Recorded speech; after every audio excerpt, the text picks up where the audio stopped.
Friends, welcome to Rithvi Kannada logs. ನಾನು ಶೋಭಾ. ಎಲ್ಲರೂ ಹೇಗಿದ್ದೀರಾ? ನಾನು ಚೆನ್ನಾಗಿದ್ದೀನಿ. ನೀವೆಲ್ಲರೂ ಚೆನ್ನಾಗಿದ್ದೀರಾ ಅಂತ ಭಾವಿಸ್ತಾ ಲಾಗ್ ಸ್ಟಾರ್ಟ್ ಮಾಡೋಣ.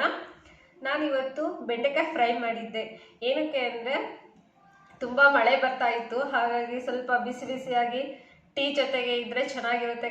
ಕರ್ಮ್ ಅಂತ ಸ್ನ್ಯಾಕ್ಸ್ ಅಲ್ವಾ, ಹಾಗಾಗಿ ಸ್ನ್ಯಾಕ್ಸ್ಗಾಗಿ ಇವತ್ತು ಪ್ರಿಪೇರ್ ಮಾಡಿದ್ದೆ ಬೆಂಡೆಕಾಯಿ ಫ್ರೈನ. ಅದು ಯಾವ ರೀತಿ ಮಾಡಿದೆ ಅನ್ನೋದನ್ನ ನಿಮ್ಮ ಜೊತೆಗೂ ಶೇರ್ ಮಾಡ್ತೀನಿ. ಅದಕ್ಕಿಂತ ಮುಂಚೆ ಯಾರೆಲ್ಲ ನನ್ನ ಚಾನಲ್ನ ಹೊಸದಾಗಿ ನೋಡ್ತಿದ್ದೀರೋ ಸಬ್ಸ್ಕ್ರೈಬ್ ಮಾಡ್ಕೊಳ್ಳಿ, ಪಕ್ಕದಲ್ಲಿರೋ ಅಂಥ ಬೆಲ್ ಐಕನನ್ನು ಪ್ರೆಸ್ ಮಾಡಿ. ನೀವು ಈ ರೀತಿ ಮಾಡೋದ್ರಿಂದ ನಾನು ಯಾವುದೇ ವಿಡಿಯೋ ಅಪ್ಲೋಡ್ ಮಾಡಲಿ ನಿಮಗೆ ಫಸ್ಟ್ ನೋಟಿಫಿಕೇಷನ್ ಬರುತ್ತೆ. ಹಾಗಾಗಿ ಇವಾಗ ಬೆಂಡೆಕಾಯಿ ಫ್ರೈ ಯಾವ ರೀತಿ ಮಾಡೋದು ಅನ್ನೋದನ್ನು ನೋಡೋಣ. ಬೆಳಗ್ಗೆಯಿಂದನೂ ಕಂಟಿನ್ಯೂಸ್ ಆಗಿ ಮಳೆ ಬರ್ತಾನೆ ಇದೆ, ಬಿಡ್ತಾನೆ ಇಲ್ಲ. ಏನು ಜಿನಿ ಇಟ್ಕೊಂಡ್ಬಿಟ್ಟಿದೆ. ಬನ್ನಿ ಬೆಂಡೆಕಾಯಿ ಫ್ರೈ ಮಾಡೋದಕ್ಕೆಲ್ಲ ರೆಡಿ ಮಾಡೋಣ. ಇವಾಗ ಬೆಂಡೆಕಾಯಿ ಫ್ರೈ ಮಾಡೋದಕ್ಕೆ ಮೊದಲಿಗೆ ಬೆಂಡೆಕಾಯಿ ಎಲ್ಲ ಕ್ಲೀನಾಗಿ ನೀಟಾಗಿ ತೊಳಿತಾ ಇದ್ದೀನಿ. ಅದನ್ನು ಬಟ್ಟೆಯಿಂದ ಒರೆಸಿದ್ರೆ ಸ್ವಲ್ಪ ಅಂಟಿನಂಶ ಇರಲ್ಲ. ಈ ರೀತಿಯಾಗಿ 4 ಸ್ಲೈಸಸ್ ಮಾಡಿದ್ದೀನಿ ನೋಡಿ. ಇಷ್ಟೇ, ಇದೇ ಥರ ಅವ್ರಿಗೆ ತೋರಿಸಿ ಹೋಗ್ತಾ ಇದ್ದೀನಿ. ಅವರೇ ಕಟ್ ಮಾಡಲಿ ಅಂತ, ಕಟ್ ಮಾಡ್ತೀನಿ ಅಂತ ಬಂದಿದ್ದಾರೆ, ಅದಕ್ಕಾಗಿ ಅವರೇ ಕಟ್ ಮಾಡ್ತಾರೆ ಅಂತ ನಾನು ಬೇರೆ ಕೆಲಸ ಮಾಡ್ಕೊತಾ ಇದ್ದೀನಿ.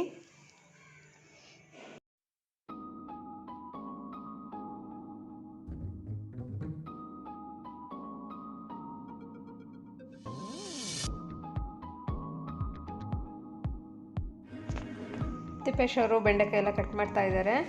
ನಾನು ಅಷ್ಟರಲ್ಲಿ ಎಣ್ಣೆ ಕಾಯಕ್ಕೆ ಇಡ್ತಾ ಇದ್ದೀನಿ. ಎಣ್ಣೆ ಕಾಯಕ್ಕಿಟ್ರೆ ಈ ಕಡೆ ಎಣ್ಣೆ ಕಾಯ್ತಾ ಇರುತ್ತೆ. ನಾನು ಅಷ್ಟರಲ್ಲಿ ಮಸಾಲೆನೂ ರೆಡಿ ಮಾಡ್ಕೊಬೋದು, ಬೆಂಡೆಕಾಯಿ ಫ್ರೈಗೆ ಏನೆಲ್ಲ ಬೇಕು ಅಂದನು. ಹಾಗಾಗಿ ಮೊದಲಿಗೆ ನಾನು ಎಣ್ಣೆ ಕಾಯಕ್ಕೆ ಇಡ್ತೀನಿ.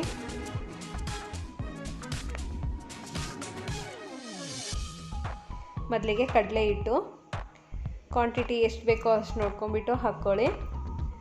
ಇದು ಒಂದು ಚಿಕ್ಕ ಜಾಮೂನ್ ಬೌಲ್ ಅಷ್ಟು ಇರ್ಬೋದು, ಅಷ್ಟು ಹಾಕ್ಕೊತಾ ಇದ್ದೀನಿ. ನಾನು ಮಾಡ್ತಾ ಇರೋದು ಅರ್ಧ kg ಬೆಂಡೆಕಾಯಿಗೆ, ಹಾಗಾಗಿ ಇಷ್ಟು ಸಾಕಾಗುತ್ತೆ. ಇವಾಗ ಉಪ್ಪು ಹಾಕ್ತಾ ಇದ್ದೀನಿ. ಉಪ್ಪು ರುಚಿಗೆ ತಕ್ಕಷ್ಟು ನೋಡ್ಕೊಂಬಿಟ್ಟು ಹಾಕ್ಕೊಳ್ಳಿ.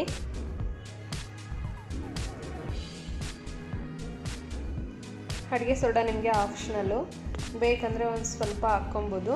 ನಾನಿಲ್ಲಿ ಒಂದು ಸ್ವಲ್ಪ ಹಾಕ್ತಾ ಇದ್ದೀನಿ. ಇದು ಆಪ್ಷನಲ್ಲು. ಮತ್ತು ಖಾರ, ನೀವು ಖಾರ ಜಾಸ್ತಿ ಇಷ್ಟಪಡೋದಾದರೆ ಸ್ವಲ್ಪ ಖಾರದ ಪುಡಿ ಹೆಚ್ಚಾಗಿ ಹಾಕ್ಕೊಳ್ಳಿ. ಒಬ್ಬೊಬ್ಬರು ಖಾರ ಕಮ್ಮಿ ಇಷ್ಟಪಡ್ತಾರೆ, ಹಾಗಾಗಿ ಸ್ವಲ್ಪ ಹಾಕ್ಬೋದು. ನೋಡ್ಕೊಂಬಿಟ್ಟು ಹಾಕ್ಕೊಳ್ಳಿ, ನಿಮ್ಮ ಕ್ವಾಂಟಿಟಿ ಎಷ್ಟು ಬೇಕೋ ಅಷ್ಟು ರುಚಿಗೆ. ನಾನಿಲ್ಲಿ ಖಾರದ ಪುಡಿ ಸ್ವಲ್ಪ ಹಾಕಿದ್ದೀನಿ.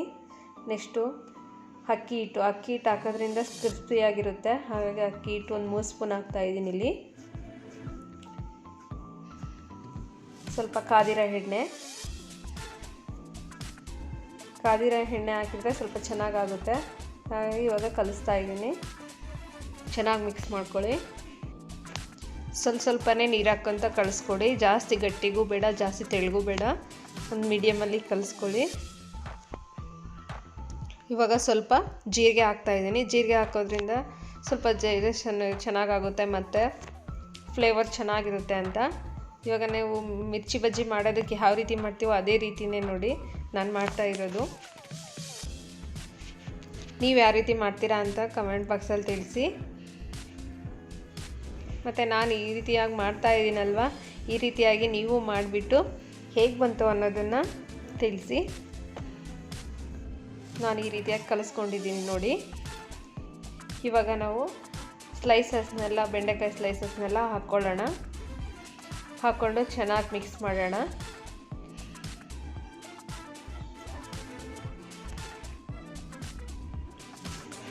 ಈ ರೀತಿಯಾಗಿ ಚೆನ್ನಾಗಿ ಕಲಸಿ.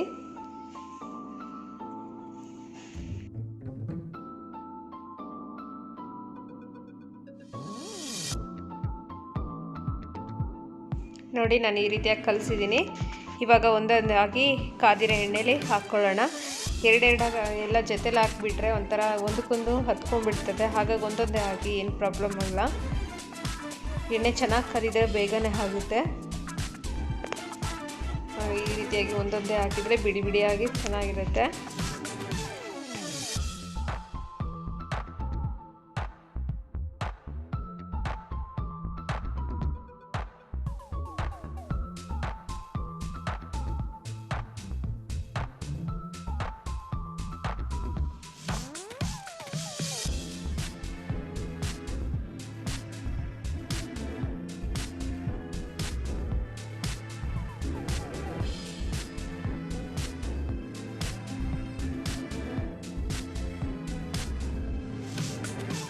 ಥರ ಗೋಲ್ಡನ್ ಬ್ರೌನ್ ಕಲರ್ ಬಂದಾಗ ತೆಗಿತಿದ್ದೀನಿ. ಆಗಿದೆ ಇವಾಗ. ಇದು ತುಂಬ ಕ್ರಿಸ್ಪಿಯಾಗಿ ಆಗುತ್ತೆ. ಈ ರೀತಿಯಾಗಿ ಮಾಡಿ ಫ್ರೆಂಡ್ಸ್. ಹೇಗೆ ಬಂತು ಅನ್ನೋದನ್ನು ಕಮೆಂಟ್ ಬಾಕ್ಸಲ್ಲಿ ತಿಳಿಸೋದಂತೂ ಮರಿಬೇಡಿ. ಇವಾಗ ಇದನ್ನೆಲ್ಲ ತೆಗಿತಾ ಇದ್ದೀನಿ. ಬಿಸಿ ಬಿಸಿ ಟೀ ಜೊತೆಗಂತೂ ತುಂಬಾ ಚೆನ್ನಾಗಿರುತ್ತೆ. ನನಗಂತೂ ತುಂಬ ಇಷ್ಟ ಆಯಿತು ಇದು. ನಾನು ಇದು 2ನೇ ಸಲ ನಾನು ಮಾಡ್ತಾ ಇರೋದು ಬೆಂಡೆಕಾಯಿ ಫ್ರೈ. ತುಂಬ ಚೆನ್ನಾಗಾಗಿದೆ. ನಾನು ಮಾಮೂಲಿಯಾಗಿ ಮಿರ್ಚಿ ಬಜ್ಜಿಗೆ ಹೇಗೆ ಕಲಿಸ್ತೀನೋ ಮಸಾಲೆನ ಅದೇ ರೀತಿಯಾಗಿ ಕಲಿಸ್ಕೊಂಡಿದ್ದೀನಿ. ನೋಡಿ, ಫ್ರೈ ಮಾಡಿ ನೋಡಿ.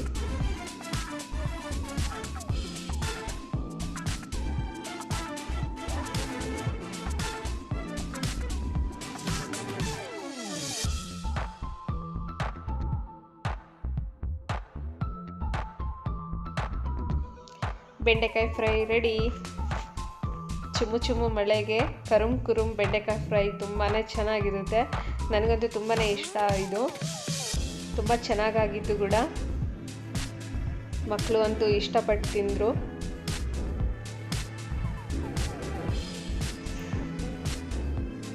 ನೋಡಿದ್ರಲ್ವಾ ಫ್ರೆಂಡ್ಸ್, ಬೆಂಡೆಕಾಯಿ ಫ್ರೈ ಯಾವ ರೀತಿ ಮಾಡಿದೆ ಅಂತಂದು. ಈ ವಿಡಿಯೋ ನಿಮಗೆ ಇಷ್ಟ ಆಗಿದ್ದರೆ ಲೈಕ್ ಮಾಡಿ, ಶೇರ್ ಮಾಡಿ ಮತ್ತು ಕಮೆಂಟ್ ಮಾಡಿ. Thank you for watching and bye bye.